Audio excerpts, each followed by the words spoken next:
Michael Jackson کا موت کو دھوکہ دینا۔ مائیکل جیکسن نے امریکہ اور یورپ کے 55 چوٹی کے پلاسٹک سرجنز کی خدمت حاصل کی، یہاں تک کہ 1987 تک مائیکل جیکسن کی ساری شکل و صورت، جلد، نقوش اور حرکات و سکنات بدل گئیں۔ سیاہ فام مائیکل جیکسن کی جگہ گورا چٹا اور نسوانی نقوش کا مالک ایک خوبصورت مائیکل جیکسن دنیا کے سامنے آ گیا۔ اس نے 1987 میں بیڈ کے نام سے اپنی تیسری البم جاری کی۔ یہ گورے مائیکل جیکسن کی پہلی البم تھی۔ یہ البم بھی کامیاب ہوئی اور اس کی 3 کروڑ کاپیاں فروخت ہوئیں۔ اس البم کے بعد اس نے اپنا پہلا سولو ٹور شروع کیا۔ وہ ملکوں شہر شہر گیا، موسیقی کے شو کیے اور ان شوز سے کروڑوں ڈالر کمائے۔ یوں اس نے اپنی سیاہ رنگت کو بھی شکست دے دی۔ اس کے بعد ماضی کی باری آئی۔ مائیکل جیکسن نے اپنے ماضی سے بھاگنا شروع کر دیا۔ اس نے اپنے خاندان سے قطعاً الگ کر لیا۔ اس نے اپنے ایڈریسز تبدیل کر لیے۔ اس نے کرائے پر گورے ماں باپ بھی حاصل کر لیے اور اس نے اپنے تمام پرانے دوستوں سے بھی جان چھڑا لی۔ ان تمام اقدامات کے دوران جہاں وہ اکیلا ہوتا چلا گیا، وہاں وہ مصنوعی زندگی کے گرداب میں بھی پھنس گیا۔ اس نے خود کو مشہور کرنے کے لیے ایلوس پارسلے کی بیٹی لیزا میری پارسلے سے شادی بھی کر لی۔ اس نے یورپ میں اپنے بڑے بڑے مجسمے بھی لگوا دیے اور اس نے مصنوعی طریقہ تولید کے ذریعے ایک نرس ڈی بی رو سے اپنا پہلا بیٹا پرنس مائیکل بھی پیدا کرا لیا۔ ڈی بی رو کے بطن سے اس کی بیٹی پیرس مائیکل بھی پیدا ہوئیں۔ اس کی یہ کوشش بھی کامیاب ہو گئی۔ اس نے بڑی حد تک اپنے ماضی سے بھی جان چھڑا لی، لہٰذا اب اس کی آخری نفرت یا خواہش کی باری تھی۔ وہ 150 سال تک زندہ رہنا چاہتا تھا۔ مائیکل جیکسن طویل عمر پانے کے لیے دلچسپ حرکات کرتا۔ مثلاً وہ رات کو آکسیجن ٹینٹ میں سوتا تھا۔ وہ جراثیم، وائرس اور بیماریوں کے اثرات سے بچنے کے لیے دستانے پہن کر لوگوں سے ہاتھ ملاتا تھا۔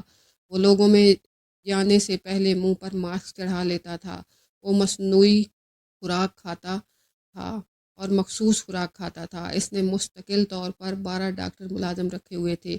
یہ ڈاکٹر روزانہ اس کے جسم کے ایک ایک حصے کا معائنہ کرتے تھے۔ اس کی خوراک کا روزانہ لیبارٹری ٹیسٹ بھی ہوتا تھا اور اس کا سٹاف اسے روزانہ ورزش بھی کراتا تھا۔ اس نے اپنے لیے فالتو پھیپھڑوں، گردوں، آنکھوں، دل اور جگر کا بندوبست بھی کر رکھا تھا۔ یہ ڈونرز تھے جن کے تمام اخراجات وہ اٹھا رہا تھا اور ان ڈونرز نے بوقت ضرورت اپنے اعضاء چار سے عطیہ کر دینے تھے۔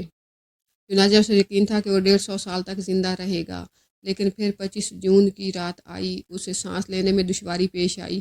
اس کے ڈاکٹرز نے ملک بھر کے سینئر ڈاکٹرز کو اس کی رہائش گاہ پر جمع کر لیا۔ یہ ڈاکٹرز اسے موت سے بچانے کے لیے کوشش کرتے رہے لیکن ناکام ہوئے، تو یہ اسے ہسپتال لے گئے اور وہ شخص جس نے 150 سال کی منصوبہ بندی کر رکھی تھی، وہ ننگی پاؤں زمین پر بھی نہیں چلتا تھا، جو کسی سے ہاتھ ملانے سے پہلے دستانے چڑھا لیتا تھا، جس کے گھر میں روزانہ جراثیم کش ادویات چھڑکی جاتی تھی اور جس نے 25 برس تک کوئی ایسی چیز نہیں کھائی تھی جس سے ڈاکٹروں نے اسے منع نہ کیا تھا۔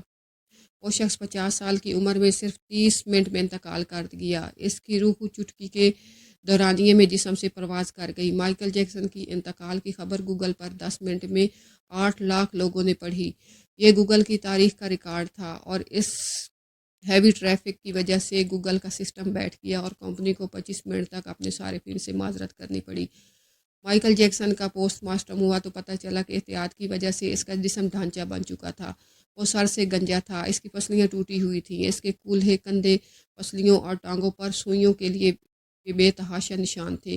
وہ پلاسٹک سرجری کی وجہ سے پین کلرز کا محتاج ہو چکا تھا، چنانچہ وہ روزانہ درجنوں انجیکشن لگواتا تھا، لیکن یہ انجیکشنز، یہ احتیاط اور یہ ڈاکٹرز بھی اسے موت سے نہیں بچا سکے اور وہ ایک دن چپ چاپ اس دنیا سے شفٹ ہو گیا جس میں ہر زندہ شخص نے پہنچنا ہے، اور یوں اس کی آخری خواہش پوری نہ ہو سکی۔ مائیکل جیکسن کی موت ایک اعلان ہے۔ انسان پوری دنیا کو فتح کر سکتا ہے لیکن وہ اپنے مقدر کو شکست نہیں دے سکتا۔ وہ موت اور اس موت کو لکھنے والے کا مقابلہ نہیں کر سکتا۔ چنانچہ کوئی راک سٹار ہو یا کوئی فرعون، وہ 2 ٹن مٹی کے بوجھ سے نہیں بچ سکتا، وہ قبر کو شکست نہیں دے سکتا۔ لیکن ہم مائیکل جیکسن کے انجام کے بعد بھی خود کو فولاد کا انسان سمجھتے ہیں۔ ہمارا خیال ہے کہ ہم موت کو دھوکہ دے دیں گے، ہم 150 سال تک ضرور زندہ رہیں گے۔